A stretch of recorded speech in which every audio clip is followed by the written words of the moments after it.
نحمده ونصلي على رسوله الكريم اما بعد فاعوذ بالله من الشيطان الرجيم بسم الله الرحمن الرحيم رب اشرح لي صدري ويسر لي امري واحلل عقدة من لساني يفقهوا قولي۔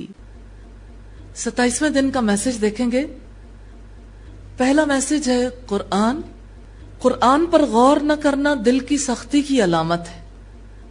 اللہ رب العزت فرماتے ہیں افلا یتدبرون القرآن ام علی قلوب اقفالها، کیا ان لوگوں نے قرآن پر غور نہیں کیا یا ان کے دلوں پر قفل یعنی تالے چڑھے ہوئے ہیں۔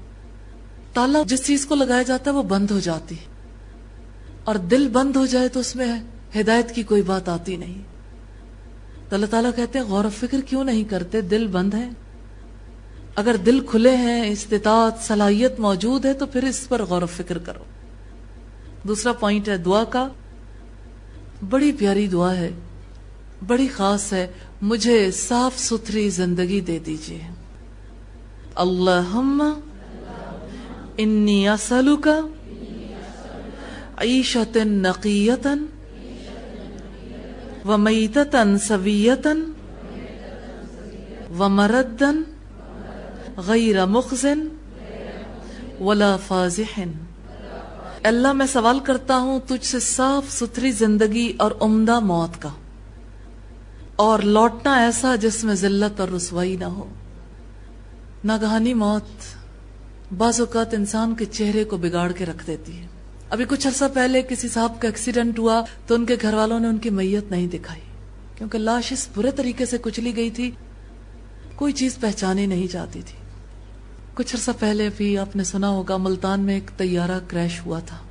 ملتان کے بالکل پاس سورج میانی ابھی اڑا ہی تھا، کریش ہو گیا۔ اس میں بہت سارے جاننے والے موجود تھے۔ دیکھیں کچھ لوگ ایسے ہوتے ہیں نا جن کو انسان دور دور سے جانتا ہے، کچھ لوگ ہوتے ہیں جن کے ساتھ ہر وقت انسان کا اٹھنا بیٹھنا، ان کی خبر انسان کو ہوتی ہے۔ ایسا کوئی فرد بیچ میں سے چلا جائے بہت زیادہ تکلیف ہوتی ہے۔ ایسے ہی میرے بڑے اچھے تعلقات تھے سمینہ سے، 6 ماہ پہلے اس کی شادی ہوئی تھی۔ بہت زیادہ خوش مزاج لڑکی تھی اور اچھا دل رکھنے والی لڑکی۔ 6 ماہ میں ہسبینڈ اس کے سیاہ چین چلے گئے، اور یعنی اس نے علیحدگی کی زندگی گزاری، اور اس دن وہ اپنے ہسبینڈ کو ریسیو کرنے کے لیے شوق سے اسکردو جا رہی تھی۔ ملتان سے پہلے اس کی فلائٹ شاید لاہور تک تھی، پھر آگے اسلام آباد تک، اور پھر اس سے آگے جو ہے اسکردو تک کی فلائٹ تھی۔ نئی دلہن ہو اور شوہر کے پاس جانا ہو، کیا کچھ تیاری نہیں کی ہوگی۔ جب گھر سے نکلی تھی ماں کا دل اس اعتبار سے تو خوش ہو رہا تھا کہ بیٹی خوش ہو جائے گی، لیکن دل کٹ رہا تھا۔ یہ اس کی ماں نے مجھ سے شیئر کیا بعد میں۔ جس وقت طیارہ کریش ہوا فوراً خبر پہنچی، اور ساتھ ہی یہ بھی کہ سمینہ بھی گئی۔ سمینہ کے والدہ نے مجھے بتایا ہم نے سمینہ کو بڑی مشکل سے تلاش کیا۔ میں نے کہا کیسے پہچانا؟ کہتی ایک رنگ سے، کیونکہ اس کے وجود کا کوئی حصہ ایسا نہیں تھا جس کو پہچانا جا سکے۔ چہرے مٹ گئے، جسم جل گئے۔ کس طرح کی صورتحال؟ ایسی صورتحال زندگی میں پیش آتی رہتی ہے لوگوں کو۔ جیسے زلزلہ آیا تو زلزلے میں لوگوں کے چہرے کچلے گئے، کوئی شکلیں پہچانی نہیں جاتی تھی۔ کچھ لوگوں کے وجود اسی طرح سے تھے، لیکن کچھ چہرے کچھ جسم بہت مٹ گئے۔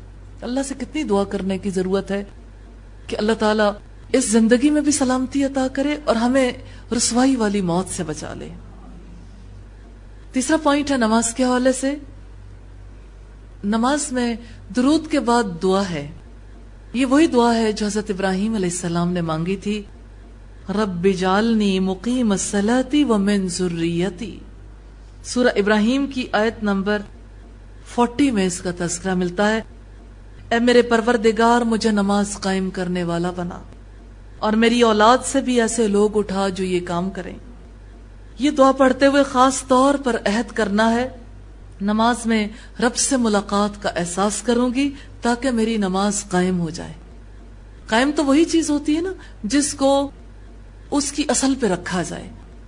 تو نماز قائم کرنے کا مطلب یہ کہ انسان اپنے اللہ کے آگے اپنے دل کو حاضر کرے اور اس کے آداب اور شرائط کا خیال رکھے اللہ سے دعا ہے کہ ہماری نسل میں سے بھی ایسے افراد اٹھائے جو نماز قائم کرنے والے ہوں۔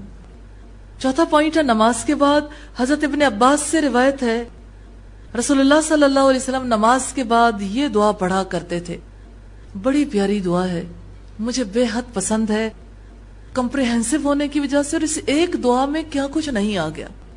رب اعینی ولا تعن علی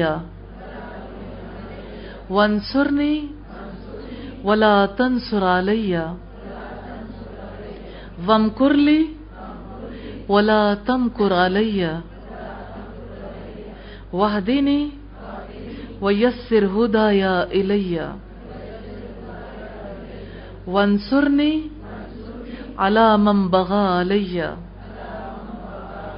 اللہم اجعلنی لک شاکرا لک ذاکرا لک راہبا لک مطواعا الیک مخبتا او منیبا رب تقبل توبتی واغسل حوبتی واجب دعوتی وثبت حجتی واہد قلبی وسدد لسانی واسلل سخیمت قلبی۔ ابو داؤد کی روایت کا نمبر ہے 1510۔ اے میرے رب تو میری مدد کر اور میرے خلاف مدد نہ کر، یعنی میرے دشمنوں کی میرے خلاف مدد نہ کرنا، مجھے غالب کر اور کسی کو مجھ پر غالب نہ کرنا، مجھے تدبیر بتا اور برے دشمنوں کو میرے خلاف تدبیر نہ بتا، مجھے ہدایت دے اور ہدایت میرے لیے آسان کر دے، اور میرے اوپر ظلم کرنے والوں کے خلاف میری مدد فرما۔ اے رب مجھے اپنا شکر کرنے والا، اپنا ذکر کرنے والا، اپنے سے ڈرنے والا، اپنا حکم ماننے والا، اپنے سامنے گڑ گڑانے والا اور اپنی طرف عاجزی سے رجوع کرنے والا بنا دے۔ اے میرے رب میری توبہ قبول فرما اور میرے گناہ دھو ڈال اور میری دعا قبول فرما اور میری دلیل ثابت رکھ اور میرے دل کو ہدایت سے نواز اور میری زبان سیدھی رکھ اور میرے دل سے کینہ نکال دے۔ کتنی خوبصورت دعا ہے، دعاؤں کا ڈھنگ تو رسول اللہ سے سیکھنا چاہیے۔ رسول اللہ سے زیادہ خوبصورت دعائیں کسی نے نہیں مانگی، اتنی کمپریہنسو، پوری زندگی اسی میں آ جائے۔ پانچویں چیز اخلاق کے حوالے سے ایثار، اہل ایمان کی خصوصیت بتاتے ہوئے اللہ رب العزت فرماتے ہیں وَيُؤْثِرُونَ عَلَىٰ أَنفُسِهِمْ وَلَوْ كَانَ بِهِمْ خَصَاصَةٌ، وہ دوسروں کو اپنے اوپر ترجیح دیتے ہیں اگرچہ ان کو سخت ضرورت ہو، اور جن لوگوں کو ان کے دل کے بخل سے بچا لیا گیا پھر یہی لوگ کامیاب ہونے والے ہیں۔ یا اللہ ہمیں بھی دل کی بخیلی سے بچا لیجئے، ایثار کرنے کی توفیق عطا فرمائیے۔ چھٹا پوائنٹ ہے انفاق فی سبیل اللہ کے حوالے سے، صدقہ رزق میں اضافے کا باعث بنتا ہے۔ رسول اللہ نے فرمایا جس وقت بندے صبح کرتے ہیں 2 فرشتے اترتے ہیں، ایک تو یہ کہتا ہے کہ یا اللہ خرچ کرنے والے کو اور دے، دوسرا کہتا ہے یا اللہ بخیل کو تباہ کر دے، اور ایسا ہر رات ہوتا ہے۔ 7واں پوائنٹ ہے آج کیا کریں، قرآن حکیم پر غور و فکر کرنا سیکھنے کے لیے اس کی باقاعدہ تعلیم حاصل کرنے کا ارادہ کرنا ہے، اپنی ضرورت پر دوسروں کی ضرورت کو ترجیح دینا ہے، اور حرص سے خود کو بچانا ہے۔ اللہ کی راہ میں صدقہ کر کے فرشتوں کی بد دعا سے بچنا ہے انشاءاللہ۔